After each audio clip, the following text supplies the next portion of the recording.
नमस्कार। आज 43 एजेंडाओं पे मंत्रिपरिषद में निर्णय हुआ। 43 एजेंडा पे सबसे महत्वपूर्ण एजेंडा जिस पर निर्णय हुआ है वो है शिक्षा विभाग का प्रस्ताव था। बिहार विद्यालय विशिष्ट शिक्षा संशोधन नियमावली 2024 की स्वीकृति। जैसे कि आपको जानकारी है कि 2023 में जो नियोजित शिक्षक थे, परीक्षा पास करने के बाद वो सक्षमता परीक्षा पास करने के बाद विशिष्ट शिक्षक के रूप में पदस्थापित थे, उनसे संबंधित नियमावली पर मंत्रिपरिषद स्वीकृति दी है। इसमें मुख्य रूप से जिन 3 संशोधन किए गए हैं।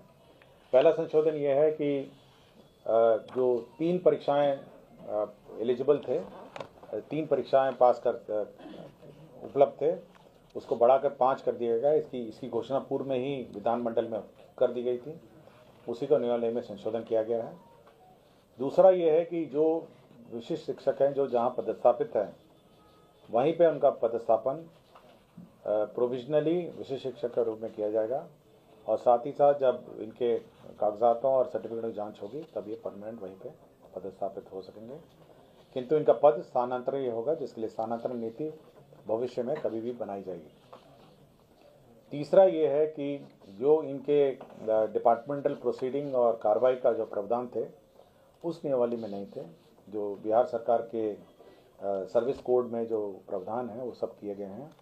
साथ ही साथ एक और प्रावधान इसमें किया गया है कि यदि कोई टीचर कोई विद्यालय का माहौल बिगाड़ता है, स्थानीय राजनीति में तंग करता है, अन्य टीचरों को पढ़ाने से रोकता है, या पूरे शिक्षा विद्यालय का माहौल बिगाड़ता है, तो उसको उस विद्यालय से स्थानांतरण अन्य ब्लॉक में किया जा सकता है, और जिला पदाधिकारी की अनुशंसा पर यह जिला के बाहर किया जा सकता है। किंतु ये करने के पूर्व उसको नोटिस दिया जाएगा 3 दिन का। 3 दिन में वो अपना जवाब लिखेगा। उस पर जिला पदाधिकारी या ऑर्डर करेंगे, या तो ब्लॉक से बाहर का, या फिर डायरेक्टर जो एजुकेशन है वो जिला से बाहर का ऑर्डर कर सकेंगे। जिला पदाधिकारी के ऑर्डर के विरुद्ध अपील डायरेक्टर के यहाँ उपलब्ध रहेगा, और डायरेक्टर के ऑर्डर के विरुद्ध सचिव शिक्षा विभाग के यहाँ उपलब्ध रहेगा। तो यही मुख्य प्रावधान है जो किए गए हैं, जो नियमावली है विशिष्ट शिक्षकों की। दूसरा यह प्रावधान था समाज कल्याण विभाग का। इसमें समेकित बाल विकास सेवाएं योजना के अंतर्गत नाबार्ड में IRDF से लोन प्राप्त करने के पश्चात लोन के माध्यम से आंगनवाड़ी केंद्रों का निर्माण किया जाएगा। कुल 2500 आंगनवाड़ी केंद्रों का निर्माण किया जाएगा, और इसमें लोन की राशि 85% जो है नाबार्ड का लोन होगा, और राज्य योजना मद में 45 करोड़ जो 15% व्यय होगा राज्य मद में होगा। तीसरा है कि जो नगर निकायों की राशि जो वाणिज्य कर विभाग जो पेशाकर मद में वसूलता है, वो विभिन्न नगर निकायों में उसका वितरण होगा। वो 93 करोड़ 39,15,000 रुपये विभिन्न नगर निकायों में इसका वितरण होगा। नमामि गंगे की योजना है। नमामि गंगे ये 100% केंद्र सेंट्रल सेक्टर योजना है। इसमें जमुई नगर परिषद में इंटरसेप्शन एंड डाइवर्शन एवं सीवेज ट्रीटमेंट प्लांट के निर्माण नमामि गंगे प्रोग्राम के तहत 100% राशि भारत सरकार दे रही है, और इसमें 359 इसमें कुल 77 करोड़ 39,85,000 रुपये भारत सरकार दे रही है, और जो सेंटेज की राशि है 3 करोड़ 59,98,000 दे रही है। कुल 80 करोड़ 99,83,000 रुपये इस पर व्यय होगा। नमामि गंगे की ही योजना है ये। दाऊद नगर में इंटरसेप्शन एंड डाइवर्शन और सीवरेज योजना है। इसमें 44 करोड़ 56 लाख रुपए व्यय होंगे। यह भी भारत सरकार की सेंट्रल सेक्टर योजना है। DA रेट इंक्रीज किया गया है। सष्टम केंद्र वेतनमान में वेतन और पेंशन की राशि जो है 239% को बढ़ा के 246% किया गया है ये पेंशन की राशि। इसी तरह ये बहुत पुराने हैं, ये तो बहुत ही कम होंगे।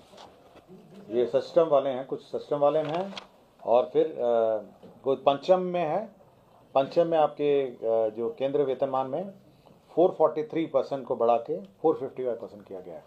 तो पंचम और षष्ठम जो केंद्र वेतनमान है इनके कर्मियों का वेतन बढ़ाया गया है। बहुत ही कम है, बहुत ही कम है। कुछ जुडिशरी में है और कुछ अन्य सेवाओं में है, कुछ सेवाओं में अभी भी। श्रम संसाधन विभाग का प्रस्ताव था जो कारखाना अधिनियम 1948 की धारा 66 की धारा 1B है, उसमें एक परंतु जोड़ा गया है। इसमें ये जो विमेन का फीमेल वर्कर्स है उनको कार्य करने की जो समय सीमा है वो निर्धारित है, 10 से 5 है। लेकिन कुछ फैक्ट्रियों ने इसको संशोधन करने के लिए बार बार राज्य सरकार में और ऊपर हाई लेवल डिसीजन के लिए आता है। अब इस डिसीजन को कि कब से कब तक कार्य करेंगे फैक्ट्री, यह निर्णय विभाग को प्राधिकृत किया गया है। तो विभाग अब निर्णय ले सकेगा किसी के अनुरोध पर। जैसे कॉल सेंटर है, कॉल सेंटर में अगर महिलाएं काम करना चाहिए तो जो कंपनी है वो डिपार्टमेंट को लिखेगी और डिपार्टमेंट को प्राधिकृत हो गया है कि वो कब और कैसे अलाउ करेंगे। टूरिज्म डिपार्टमेंट का है, इसमें जो होटल संचालन है, जो विभिन्न राज्य में लीज पर होटल संचालन है, तो अब ये ब्रांडेड जो ग्रुप्स हैं, होटल ग्रुप्स हैं, उनके प्रबंधन एवं संचालन के साथ एग्रीमेंट कर सकेंगे। ये पूर्व में प्रावधान नहीं था, तो ये अलाउ किया गया है। होटल जितने होटल हैं उनके संचालन के लिए और विभिन्न होटल ग्रुप्स के साथ एग्रीमेंट कर सकेंगे।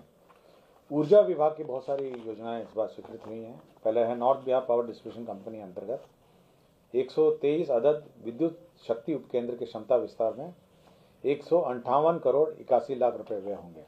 तो ये एक प्रस्ताव था।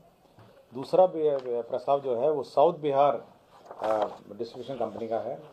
इसमें 57 नंबर्स है, 5 MVA पावर ट्रांसफार्मर के, 10 MVA पावर ट्रांसफार्मर की क्षमता के और 23 नंबर के 10 MVA पावर ट्रांसफार्मर के अधिष्ठापन हेतु 108 करोड़ 27 लाख रुपए व्यय होंगे। South Bihar distribution company limited अंतर्गत 78 अदद के 33 KVA लाइन के रिकंडक्टरिंग हेतु 105 करोड़ 87 लाख रुपए व्यय होंगे। South Bihar power distribution company अंतर्गत 41 नंबर 33 KVA लाइन के निर्माण हेतु 171 करोड़ रुपए की नई योजना स्वीकृत हुई है। नॉर्थ बिहार डिस्ट्रीब्यूशन कंपनी का प्रस्ताव था जिसके अंदर पश्चिम चंपारण के अंतर्गत 25 गांवों में 11,798 घरों में ऑफ ग्रिड से ऑन ग्रिड विद्युतीकरण हेतु कुल 139 करोड़ 4 लाख रुपए की योजना स्वीकृत होगी। तो ये सब ऊर्जा विभाग की योजना है। आपको पता होगा ये मैसर्स कल्याणपुर सीमेंट लिमिटेड है। ये अभी वर्तमान में ये NCLT के बाद ये डालमिया ग्रुप ने इसको टेक ओवर किया था और इसके अब पुनर्वास जो डालमिया ग्रुप का जो सीमेंट प्लांट है रोहतास में, उसके पुनर्वास पैकेज को अब 5 साल से बढ़ा के 7 साल कर दिया गया है। यह संशोधन किया गया है। साइंस एंड टेक्नोलॉजी डिपार्टमेंट का प्रस्ताव था जिसमें जो पॉलिटेक्निक है हस्तावा ये विज्ञान प्रौद्योगिकी का संचालित राजकीय पॉलिटेक्निक है हस्तावा है, नालंदा में 300 बेडेड गर्ल्स हॉस्टल और 300 बेडेड बॉयज़ हॉस्टल का निर्माण कराया जाएगा। इसमें 50 करोड़ 85 लाख 11 हज़ार रुपये इसमें व्यय होंगे। मधुबनी जिला अंतर्गत जो इरिगेशन डिपार्टमेंट का कमला नदी पर निर्मित वियर के बराज में रूपांतरण कार्य जिसका प्राकृतिक राशि 642 करोड़ 64 लाख 37 हज़ार 642 करोड़ 64 लाख है। इसकी पुनरीक्षित प्रशासनिक व्यय की स्वीकृति दी गई है। ये पूर्व में 405 करोड़ 66 लाख था। सीतामढ़ी में जिला अंतर्गत बागमती नदी पर ढेंग एवं कटंजा के समीप बाराज निर्माण हेतु विस्तृत योजना प्रतिवेदन तैयार करने का कार्य किया जाएगा, जिसमें 25 करोड़ 37 लाख इसमें व्यय होंगे। ये DPR बनाने का है। दूसरा DPR बनाने का है किशनगंज जिला अंतर्गत महानंदा नदी पर तैयबपुर के समीप बराज निर्माण हेतु विस्तृत DPR बनाया जाएगा। यह 20 करोड़ 15 लाख रुपए इसमें व्यय होंगे। तीसरा ये है गंगा नदी के बाढ़ का पानी का दक्षिण बिहार के जलाशय मोरबे, बासकुंड, अंजन, गरही, जलकुंड एवं अन्य स्थान पर ट्रांसफर के लिए 14 करोड़ 83 लाख रुपए का डीपीआर, ये भी डीपीआर का ही है, तो डीपीआर बनाने के लिए ये राशि स्वीकृत हुई है। नमामि गंगे का ही एक योजना है, मोतिहारी में इंटरसेप्शन एंड डाइवर्शन एवं सीवरेज ट्रीटमेंट प्लांट का निर्माण किया जाएगा। इसमें 154 करोड़ 84 लाख रुपए इसमें व्यय होंगे। ये 100% सेंट्रल सेक्टर स्कीम है। अल्पसंख्यक कल्याण विभाग में मुंगेर में जिला अंतर्गत संग्रामपुर, मौजा, ददरी में 560 आवासन व क्षमता वाले अल्पसंख्यक आवासीय विद्यालय के भवन निर्माण हेतु स्वीकृति दी गई है। इसी प्रकार जो माइनॉरिटी अफेयर्स अल्पसंख्यक कल्याण विभाग में ही सहरसा जिला अंतर्गत मौजा, बसौना में 560 आवासन क्षमता वाले अल्पसंख्यक आवासीय विद्यालय की स्वीकृति दी गई है।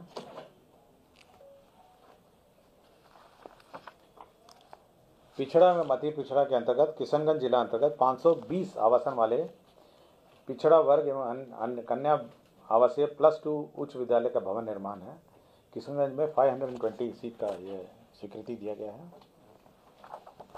सर्किट हाउस का विस्तार का भी इस बार प्रस्ताव आया है। जो पुराने जो बिल्डिंग है, 2 पुराने बिल्डिंग है और बीच में नया है, तो पुराने बिल्डिंग को तोड़ के नया बिल्डिंग बनाने के लिए 34 करोड़ 26 लाख का योजना प्रस्ताव हुआ है, जो स्वीकृति दी गई है।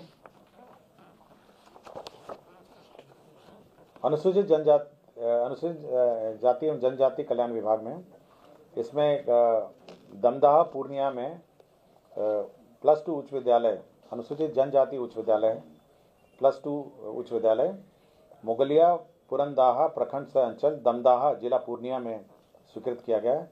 इसमें 46 करोड़ 7 लाख 97 हज़ार इसमें व्यय होंगे। अनुसूचित इसी में अंबेडकर अनुसूचित जाति एवं अनुसूचित जनजाति आवासीय बालिका उच्च विद्यालय प्रखंड सह अंचल कुचाईकोट जिला गोपालगंज में स्वीकृत हुआ है। इसमें 46 करोड़ 7 लाख 97 हज़ार इसमें व्यय होंगे। वर्तमान में जो CFMS का जो कॉन्ट्रैक्ट है वो 2.0 जब तक लॉन्च नहीं होता है तब तक उसको एक्सटेंड किया गया है। गन्ना उद्योग विभाग में जो सेवा संवर्ग है और राजनीतिक संवर्ग है, उसमें सेवा संपुष्टि कन्फर्मेशन ऑफ सर्विस का प्रावधान नहीं किया गया था, उसी में संशोधन किया गया है। कोर्ट के भवन का कंस्ट्रक्शन है न्याय मंडल दरभंगा के अधीन। अनुमंडलीय न्यायालय बिरौल में एक जिला एवं अपर सत्र न्यायाधीश न्यायालय का 9 पदों का सृजन है। स्वास्थ्य विभाग में आयुष्मान भारत प्रधानमंत्री जन आरोग्य योजना अंतर्गत बिहार स्वास्थ्य सुरक्षा समिति के अधीन जो पूर्व में 6 पद थे, ये कॉन्ट्रैक्ट पे थे, इसको प्रत्यार्पण करके कुल 5 नए पदों परमानेंट पदों का सृजन हुआ है। अल्पसंख्यक कल्याण विभाग के अंतर्गत 459 इसमें अल्पसंख्यक कल्याण पदाधिकारी का पद सृजित हुआ है। तो अल्पसंख्यक कल्याण पदाधिकारी अब राज्य में पदस्थापित होंगे, उनका पद सृजित हुआ है। स्वास्थ्य विभाग में स्थापना एवं प्रतिपद व्यय के अंतर्गत अति विशिष्ट नेत्र विज्ञान केंद्र राजेंद्र नगर के सुगम संचालन हेतु 18 पद को प्रत्यार्पित करके 72 नए पदों का सृजन किया गया है। ये न्यायिक दंडाधिकारी हैं, राजकमल न्यायिक दंडाधिकारी हैं, द्वितीय श्रेणी जमुई, इनको डिस्चार्ज कर दिया गया है माननीय उच्च न्यायालय के अनुशंसा पर। डॉक्टर मोहम्मद अशरफ अली हैं, ये विशेष चिकित्सा पदाधिकारी अनुमंडलीय अस्पताल दमदाहा पूर्णिया है। ये 8/8/2021 से लापता थे, इनको बर्खास्त कर दिया गया स्वास्थ्य विभाग के डॉक्टर को। डॉक्टर प्रदीप कुमार सिंह चिकित्सा पदाधिकारी अतिरिक्त स्वास्थ्य केंद्र किशनपुर बांका हैं, इनको 6/6/2016 से लगातार अनधिकृत रूप से इनको बर्खास्त कर दिया गया है। ये बाकी सभी ये भूमि स्थानांतरण के हैं। इसमें 2 भूमि स्थानांतरण का है, जिसमें एक पशु चिकित्सा विद्यालय का और दूसरा ये एयरपोर्ट को ज़मीन ट्रांसफ़र हुआ है। ये एयरपोर्ट जो है ना, पटना एयरपोर्ट, उसको जो टैक्सी वे है उसके लिए ज़मीन ट्रांसफ़र हुआ है। राजस्व अभिलेखों में स्कैनिंग एंड डिजिटाइजेशन कार्यक्रम चल रहा है, उसमें जो दर है 2500 से बढ़ा के 3563 किया गया है। और मुजफ्फरपुर में हाजीपुर सुगौली जो रेलवे लाइन बन रही है, उसमें रेलवे लाइन का जो ज़मीन है उसमें रेलवे और जल संसाधन विभाग में बदलाव हुआ है। इसका प्रसार से होता है। तो कुल 43 एजेंडा पे आज निर्णय हुआ और मंत्रिमंडल ने स्वीकृति दी है। धन्यवाद।